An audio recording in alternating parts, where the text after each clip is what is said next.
안녕하세요, 다인입니다. 오늘은 많이 기다려주셨던 Q&A를 찍어볼까 해요. 제가 인스타랑 유튜브 커뮤니티 게시글을 통해서 질문을 받았는데 너무 많이 질문을 해주셔가지고 너무 감사했습니다. 전체 다 대답해드리고 싶지만 다 할 수는 없을 것 같아서 그중에서 중복되는 것들 위주로만 조금 추려봤어요. 최대한 많이 대답을 해드리려고 말을 빨리 대답해드리도록 하겠습니다. 우선은 기대군하고 저에 관한 거, 개인적인 질문, 그리고 연애에 관한 거, 그리고 결혼에 관한 거 이렇게 총 3가지로 크게 나눠봤거든요. 하나하나 빠르게 얘기해드리도록 하겠습니다. 먼저 나이. 저는 29살입니다. 올해 9수예요. 직업? 기대는 그냥 일반 회사원입니다. 그냥 일반 회사원이고 저는 자영업자예요. 건설용품을 제가 떼다가 팔고 있습니다. 그리고 부업으로 유튜브, 블로그 이렇게 하고 있어요. 배우 활동을 하신 것 같은데 앞으로 계속 하실 건지 저는 우선 서울예대 연기과를 졸업했습니다. 그래서 어렸을 때부터 계속 꿈이었고 전공이었기 때문에 앞으로도 쫓을 생각입니다. 키 몸무게. 저는 우선 키는 158이고요. 기대는 186입니다. 그리고 저의 몸무게는 되게 마르게 봐주시는데 5대입니다. 50대. 유튜브를 하게 된 계기. 저는 가족끼리 여행을 엄청 자주 다녔어요. 그래서 그때마다 사진도 찍고 영상도 찍고 뭐 그런 게 이제 한두 개 쌓이다 보니까 좀 개인 소장하기 아까운 사진들도 있고 영상들도 있고 그래서 브이로그가 유행이니까 나도 한번 만들어봐야겠다 해서 브이로그를 만들었는데 그러면 만들었으니까 기왕 어디다 올리면 좋겠다 싶어서 추억용, 기록용으로 유튜브에 올리기 시작했죠. 그래서 맨 처음에 보시면 저희 유튜브 영상 처음에는 다 여행 영상이에요. 캠핑 영상. 그렇게 시작하게 되었습니다. 카메라 기종, 편집 어떻게 하시는지, 독학인지. 우선 카메라는 캐논 G7X 마크 2를 사용하고 있어요. 그리고 편집 프로그램은 프리미어 프로 사용하고 있고 그리고 독학으로 했습니다. 색보정 물어보시는 분들이 계신데 저는 색보정을 하나도 하지 않아요. 어떻게 하는지 몰라서 색보정은 안 하고 있습니다. 피부관리, 운동, 몸매 비결. 저는 좁쌀 여드름 피부예요. 중학교 때부터 20살 초반 때까지 좁쌀 여드름을 달고 살았거든요. 그래서 피부과를 진짜 꾸준히 다녔어요. 피부가 좋아지는 피부 시술이 아니라 여드름 압출 시술. 그래도 나아지지 않았거든요. 20살 중반 때까지 계속 여드름 피부였어요. 그래서 최후의 수단이 약을 먹어야겠다 싶어서 약을 먹었습니다. 한 1년간. 그러고 나서는 여드름이 잘 안 나는 것 같아요. 지금은 물론 약을 먹고 있지 않고 그리고 피부 관리 그런 것도 안 하고 있거든요. 그냥 가장 자극적이지 않은 그런 스킨로션만 사용하면서 다른 거는 안 하는 것 같아요. 운동은 저는 어렸을 때 몸 쓰는 걸 너무 좋아해서 운동은 꾸준히 했고 작년까지 플라잉 요가를 꾸준히 했어요. 한 2, 3년간. 그리고 코로나가 터지고 나서는 운동을 지금은 쉬고 있습니다. 그렇게 꾸준히 계속 이것저것 배우면서 운동은 계속 했던 것 같아요. 자주 사용하는 향수, 좋아하는 향수. 제가 끝까지 다 사용했던 향수가 딱 한 가지인데 그게 딥티크 도손이에요. 제일 많이 사용했고 좋아하는 향수는 종갈리아노 아무르 오뚜 두알렛 그거입니다. 이게 편지 봉투처럼 생긴 분홍색 액체거든요. 근데 그걸 제가 왜 좋아하냐면 기대가 제일 처음으로 선물해줬던 향수가 그 향수예요. 그렇습니다. 다음은 타투. 타투 질문이 진짜 많았는데 타투는 우선 여기에 이렇게 있어요. 근데 이거는 제가 20살 된 기념으로 했어요. 부모님 성함이에요. 엄마, X, 아빠 이렇게 되어 있는 타투입니다. 결혼할 때 이거 어떻게 했냐고 물어보셨는데 저는 팔 안쪽이고 부케를 이렇게 들고 있었기 때문에 하나도 안 보였어요. 그래서 뭐 굳이 지우거나 뭐 가리거나 하지 않았습니다. 그냥 이 상태로 이렇게 하니까 보이지 않았어요. 평소에도 잘 안 보여요. 겨울은 무조건 안 보이고 긴팔 입으니까 반팔 입거나 뭐 나시 입을 때 잠깐 이렇게 뭐 손 올린다거나 이럴 때 외에는 전혀 있는지 몰라요, 사람들이. 그리고 얇고 또 짧기 때문에 잘 모르시더라고요. MBTI.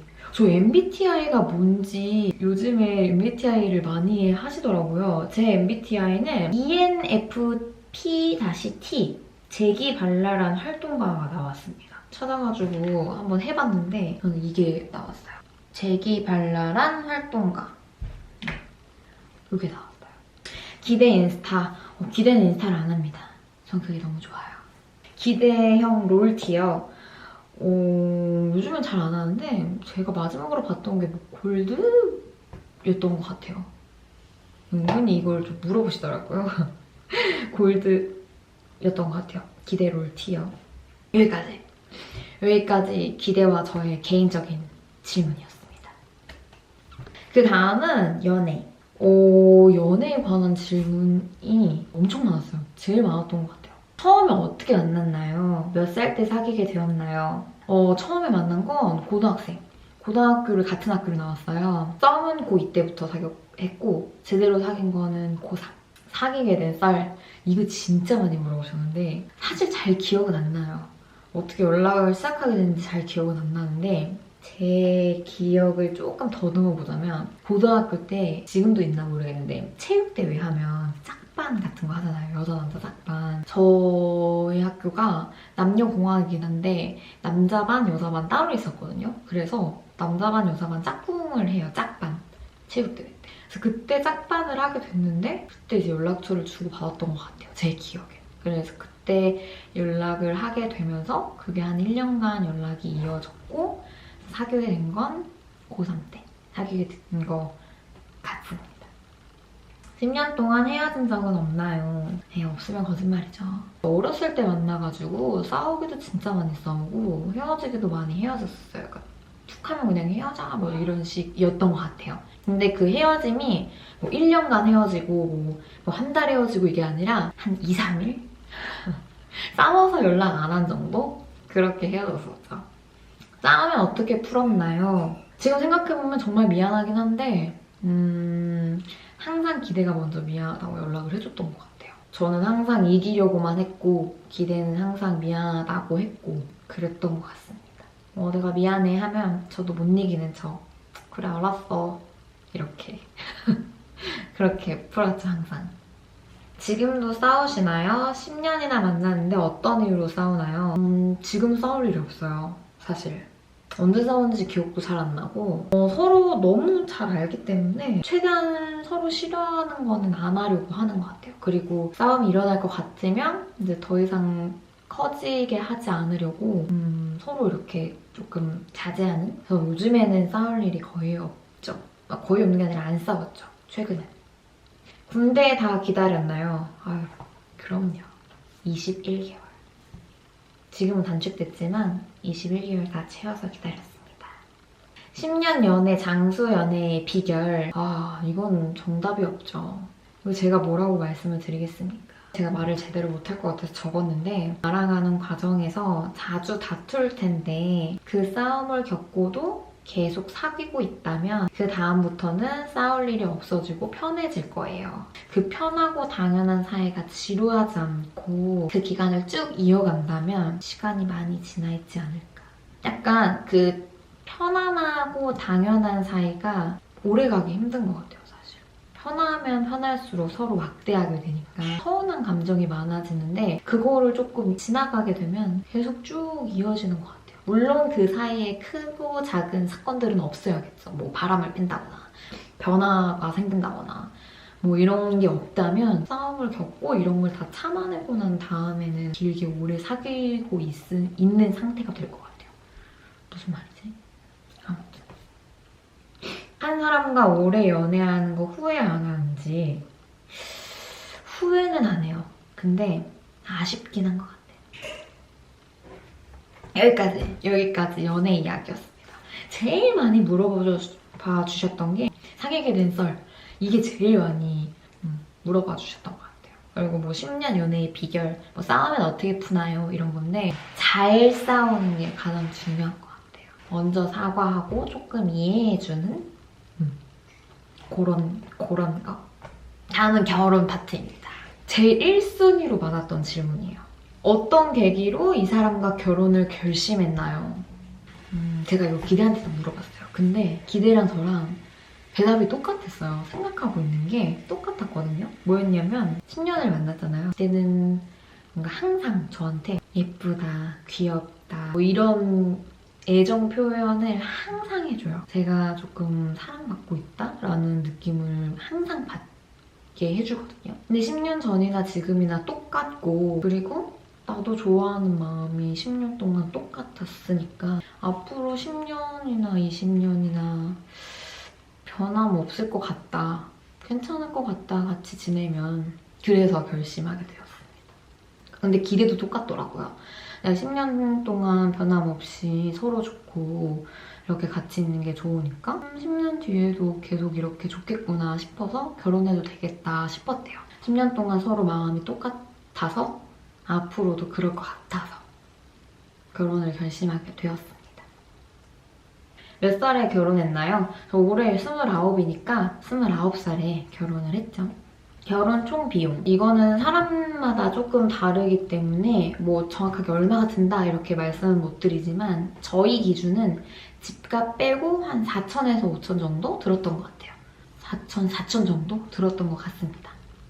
결혼 자금은 얼마 모았는지 우선 기대는 빼고 저만 말씀드리면 저는 한 4천 중반에서 5천 정도 모았던 것 같아요. 결혼 자금을 모은 꿀팁 그냥 저는 20살 중반 때까지는 돈을 모으지 않았거든요. 조금만 모았어요. 근데 20살 중반 때 이제 결혼 생각을 하면서 그냥 일단 적금을 넣고 그 다음 남는 돈으로 맞춰서 생활하는 그랬던 것 같습니다. 결혼 생각이 든 다음부터는 한 달에 100만 원 이상에서 100만 원 정도는 무조건 적금을 들었던 것 같아요. 부모님 지원 없이 결혼했는지 양가의 집 전세금은 도움을 받았고 그 다음에 나머지 이제 부족한 비용이나 그다음에 결혼 비용 이런 거는 기대와 제가 냈습니다. 결혼식장 정할 때 중요하게 생각하는 부분 일단 지역이 괜찮은지 저랑 기대는 똑같은 지역에 살고 있는 고등학교 친구였기 때문에 가족들이 다 여기에 살고 계셨어요. 그래서 지역을 정하는 게 쉬웠지만 지역을 정하는 게 조금 중요할 것 같아요. 지역, 교통, 음식 이거는 하객들한테 중요한 부분이니까 음식 그리고 식장이 좀 예쁜지 그 다음에 중요했던 게 저한테 신부 대기실하고 로비가 같은 층인지 그게 중요했던 것 같아요. 신부 대기실하고 로비하고 층이 조금 나눠져 있는 홀들도 있어요. 같은 층이 안 있고 그런 거는 조금 하객들한테 혼선을 줄 수 있기 때문에 신부 대기실하고 로비가 같은지 요거를 잘 봤고 단독홀인지 그 층을 나만 쓰는지 그거를 전 중요하게 봤습니다. 결혼 준비의 집중 포인트 우선 이거는 정말 신기한 게 사람들마다 집중하는 포인트가 다르다는 걸 저는 결혼 준비하면서 알게 됐어요. 우선 저는 스드메가 제일 중요했거든요. 특히 드레스, 기대는 가구. 가구가 가장 중요하다고 하더라고요. 결혼 준비에 잘한 것과 후회하는 거. 잘한 거는 우선 DVD. DVD랑 브이로그 찍은 거 진짜 너무 후회 안 하고 너무 잘했다고 생각해요. 당일날 저는 신부 대기실에 있기 때문에 신부 대기실 외에 밖에 있는 것들은 하나도 보질 못해요. 근데 이제 영상을 보면서 나 신부 대기실에 있었을 때 밖에서는 이런 일이 일어나고 있었구나 라는 걸 영상을 보고 알게 되거든요. 그리고 그 당일날 내가 못 봤던 것, 하객들의 반응이나 부모님들의 반응 이런 게 어땠는지 다른 사람들이 보는 나는 어땠구나 그런 거를 이제 DVD를 보고 알게 된 거죠. 그래서 저는 DVD를 너무 잘했다고 생각해요. 그리고 앨범 추가 안 한 거. 그리고 홀 패키지 안 하고 스드메 후회 없이 원하는 데서 한 거. 조금 아끼려고 나 그때 거기서 내가 원하는 샵은 여기였는데 조금 더 주고 그냥 여기서 할 걸. 이런 후회가 없었다는 거. 그게 저는 좀 좋아요. 제가 원하는 샵에서 다 진행을 한 걸 저는 후회하지 않습니다. 인생에 한 번뿐이니까. 후회한 거? 이거는 결혼 준비하시는 분들은 아실 텐데 동행업체, 비동행업체가 있어요. 근데 저는 동행업체에서 한 걸 조금 후회합니다. 아무래도 동행업체이기 때문에 비동행업체보다는 가격이 비싸거든요.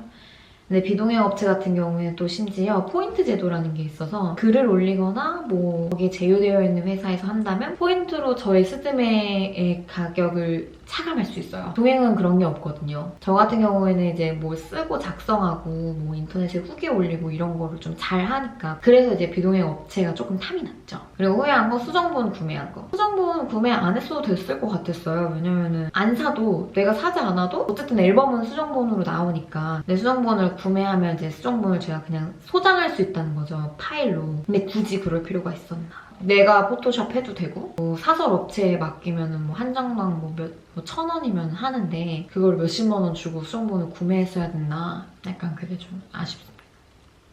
그리고 이거는 본식 때 후회한 건데 너무 밝게 웃고 땅 보는 거 이거 너무 후회되더라고요. 진짜 본식 사진을 보면 무슨 입이 막 여기 걸려가지고 얼굴이 너무 못생기게 나왔고 땅을 계속 보고 있더라고요, 제가. 앞에를 봐야 되는데 앞에만 보고 이렇게 걸어가는데 저 막 활짝 웃고 바닥을 계속 보면서 가고 있는 거예요. 본식 사진 보니까 어우 이거 결혼식 다시 하고 싶다 약간 그런 생각 들 정도로 너무 후회했어요. 좋아서 웃은 것도 맞지만 그냥 안 웃으면 이상하니까 웃은 거예요, 그냥 본식 때. 근데 그 웃는 게 너무 웃어서 별로였죠. 그리고 하나 더 후회한 거 본식 시간 빠른 거. 저 11시식이었거든요. 하객들한테 욕 많이 먹었어요. 왜 이렇게 빠르냐고. 멀리서 오는 사람들 어떻게 오라고. 12시부터 1시까지가 골드타임이라 그래가지고 그 시간이 조금 비싸요. 그때가 제가 한 11시 타임보다 거의 뭐 한 20, 30% 비쌌던 것 같아요. 그래서 조금 그거 줄이려고 11시에 식하고 12시에 딱 밥 먹고 하객들 가면 딱 맞겠다 이렇게 생각했는데 그거는 저만의 생각이었죠. 너무 빨랐던 거죠, 11시는. 다음! 결혼 준비 때 가장 힘들었던 거. 몸이 힘들었던 거는 없었어요. 근데 이제 조금 정신적으로나 심적으로 힘들었던 거? 그런 건 있었거든요. 일단은 결혼 기간이 길었던 거. 제가 5월달 예식인데 제가 원하는 웨딩 식장. 그 식장이 1년 전에 해야지 예약을 해야지만 제가 원하는 시간대 그리고 원하는 날짜에 할 수 있었던 거예요. 그래서 1년 전에 웨딩홀을 예약했고 결혼 준비 기간이 1년이었거든요. 근데 그 1년이 너무 길었어요, 결혼 준비하기에는. 이 결혼 준비 기간이 길다 보니까 뭘 해야 할지 내가 뭐까지 준비했었지? 이건 했던 것 같은데 그 다음에 준비해야 되는 건 뭐지? 이렇게 계속 헷갈리고 그리고 기간이 길다 보니까 쉬는 타임도 많거든요. 예복을 맞췄으면 뭐 다음 달 예복 나오기 전까지는 할 게 없으니까 그 사이에는 뭐 다른 걸 찾아보는 거예요. 결혼 준비에 관한. 그러면 결혼 준비에 관한 정보를 내가 너무 많이 찾다 보니까 눈이 계속 높아져요. 그 결혼 기간이 길다 보니까 이것저것 더 찾아보게 되고 찾다 보니까 눈이 높아지고 눈이 높아지니까 욕심이 생기는 거죠. 인생에 한 번뿐인 결혼식인데 돈 조금 더 써서 이것도 하자. 그 욕심 생기는 거를 조금 자제하는 그런 게 조금 힘들었죠. 결혼 기간이 길었던 게 저는 좀 지쳤던 것 같아요. 결혼 준비 동안 싸운 적 있나요? 결혼 준비하면서 엄청 많이 싸운다고 하시더라고요. 근데 저희는 사소한 것도 싸운 적이 없어요. 기대는 항상 저한테 너 하고 싶은 대로 다 해라. 이렇게 하는 스타일이었고 저는 또 제가 하고 싶은 대로 다 하고 내가 모르는 게 있을 때는 기대한테 물어보고 기대가 선택해주고 그렇게 했기 때문에 서로 싸울 일도 없었고 뭐 서로 내가 이거 할래 이렇게 욕심내거나 다툰 적도 없었던 것 같아요. 싸운 적은 없었어요. 신혼집은 보통 몇 개월 전에 얻는 게 좋은가요? 이거는 진짜 케바케 같은데 저도 잘 모르겠어서 이건 기대한테 물어봤거든요. 근데 기대는 같이 살기로 한 시점 2, 3개월 전이라고 하더라고요. 만약에 리모델링을 한다. 리모델링을 한다면 한 달 정도 기간을 잡아야 될 것이고 가정 가구 들어오는 데까지 한 달. 인테리어 하고 아니면은 뭐 이것저것 전입신고하고 청소하고 이런 것까지 해가지고 넉넉 잡아 2, 3달. 같이 살기로 한 시점을 잡았을 때 2, 3개월 전으로 하시면 될 것 같아요. 가전제품 추천! 제일 이건 잘 샀다라고 느꼈던 게 건조기. 건조기는 진짜 너무 강력 추천해요. 빨래를 넣을 필요가 없고 일단 그런 수고스러움이 없고 집 어딘가에 말려놔야 되잖아요. 예를 들어 말렸다가 비 오고 습해지면 또 냄새나고 꿉꿉해지고 이런 거 전혀 신경 쓸 필요 없이 그냥 건조기에 넣고 돌리면 뽀송해져서 나오니까 그게 너무 좋았고, 그리고 또 좋았던 건 먼지가 한번 걸러져서 나와서 그래서 저는 건조기 정말 추천드립니다. 프로포즈 어떻게 받았는지 저 하루 전날 받았어요. 결혼식 하루 전날 받았습니다. 결혼식 하루 전날 마사지 받고 집에 왔더니 촛불로 하트기를 이렇게 만들어놨더라고요. 하트기를. 꽃다발하고 이 목걸이거든요. 이 목걸이. 이 목걸이랑 꽃다발 주면서 수줍게 수줍 이렇게. 그때 나왔던 노래가 트로이 시반의 뉴스. 그 노래 들으면 이제 그때가 조금씩 생각나죠. 결혼 반지는 어디서 맞췄나요? 사실 진짜 잘 안 끼더라고요. 되게 욕심을 낼까 해도 싶었어요. 그냥 브랜드 되게 비싼 거 할까. 어차피 인생에 한 번뿐인데. 근데 안 낄 것 같았어요. 그래서 욕심내지 않았고 기대랑 저랑 그냥 동네 금은방에서 그냥 마음에 드는 디자인으로 했습니다. 결혼 전 받은 시술 있나요? 네, 있어요. 저 턱 보톡스 맞았고 리쥬라닐러 울세라 이렇게 했습니다. 시술은. 리쥬라닐러라고 해가지고 여기 이제 재생액체 같은 건가 봐요. 그거를 이제 바늘로 콕콕콕 해서 여기다가 이제 채워넣는 거거든요. 이렇게 뽁뽁. 아파요. 효과는 잘 모르겠어요. 비싸고. 울세라. 약간 그런 거 있잖아요. 요즘 많이 하는 써바지. 그런 거 비슷한 거예요, 울세라. 여기 탁탁탁탁탁 고주파로 해서 이제 여기 지방을 태우면서 탄력을 딱 주는 그런 여기 이렇게 레이저로 맞는 그 시술이거든요. 결혼하기 한 2달 전에 맞았던 것 같아요. 근데 뭐 눈에 확 띄게 턱이 샥 샤프해졌다 이런 거는 잘 못 느꼈던 것 같습니다. 그때 400샷 정도 맞았던 것 같거든요. 울세라 진짜 너무 아팠어요. 다시 하라고 하면 저는 못합니다. 너무 아파서. 그렇게.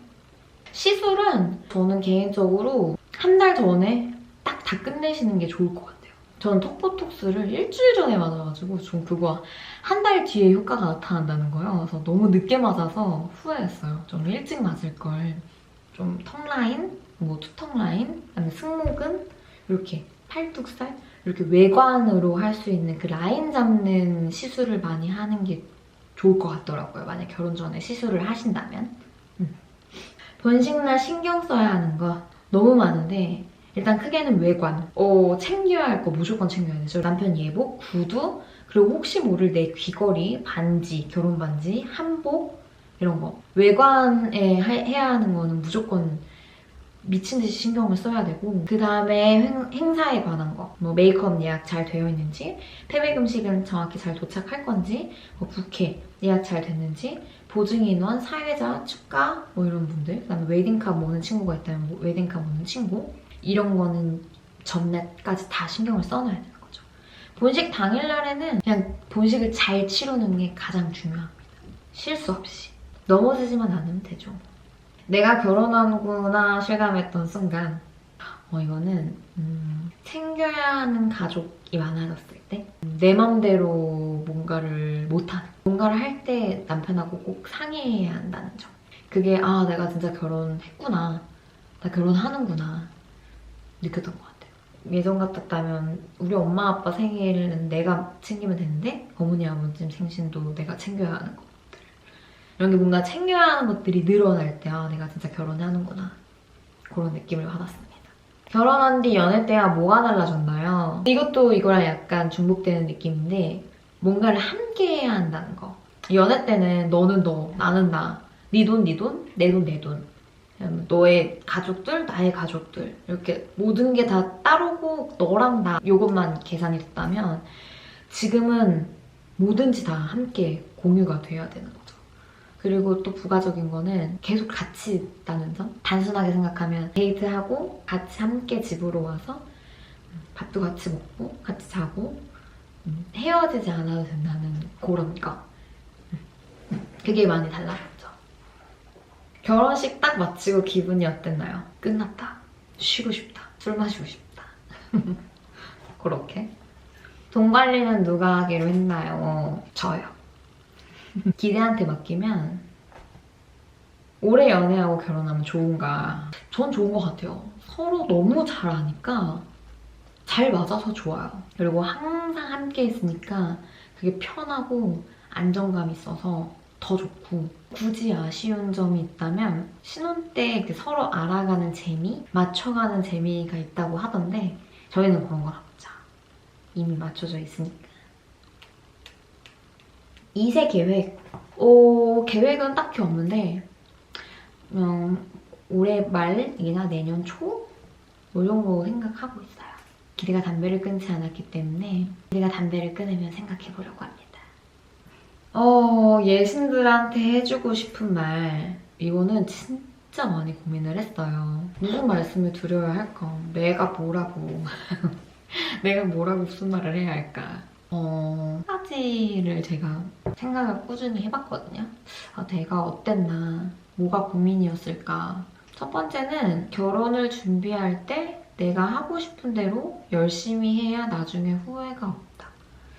생각이 다를 수 있겠지만 저 같은 경우에는 지금 생각해보면 그때 그거 할걸, 그때 그거 하지 말걸, 이렇게 계속 후회하는 게 생겨요. 근데 그때 당시에는 그게 좋아서 한 거였거든요. 그러면 이렇게 해도 후회, 저렇게 후회라면 저는 하고 후회하는 게 조금 덜 억울하지 않을까. 정말 열심히 준비한 내 결혼식에 후회 없게. 두 번째는 결혼 준비하는 동안 페이스를 유지하는 게 좋다.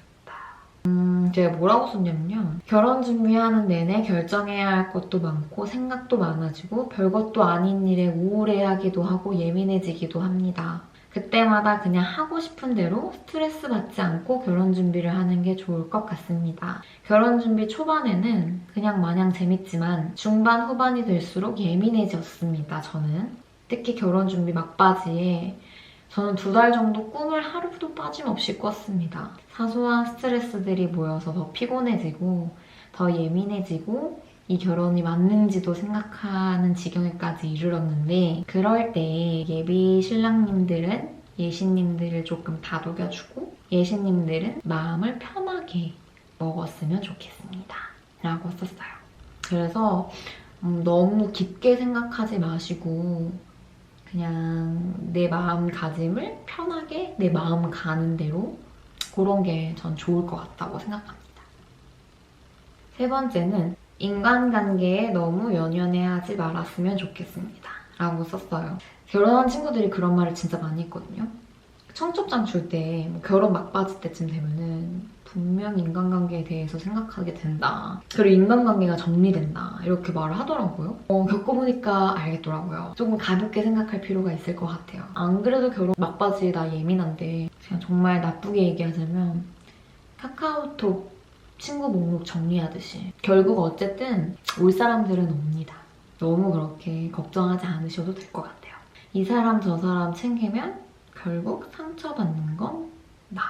지금 아마 결혼 준비하시는 분들 또 코로나 때문에 걱정 너무 많으실 것 같은데 걱정하지 마세요. 어차피 오실 분들은 오고요. 그리고 다 잘 됩니다. 어떻게든. 다 예쁘게 끝나더라고요. 내 결혼식 예쁘게, 나 세상에서 제일 예쁜 결혼식 할 거야 라고 생각하시면서 예쁘게 진행하시면 될 것 같습니다. 여기까지 끝났어요. 진짜 오래 걸릴 것 같았는데 생각보다 저 말 되게 빨리 했죠? 기대가 이거 보고 이거 다 대답할 거냐고 했는데 다 대답한 것 같아요. 이거는 이제 1만 구독자가 생겨서 기념으로 한 Q&A였는데요. 너무 감사드려요. 1만이 될 줄을 누가 알았겠습니까?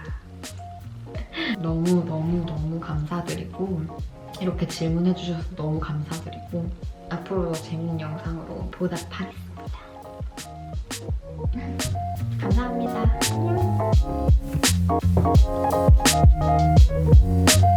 안녕.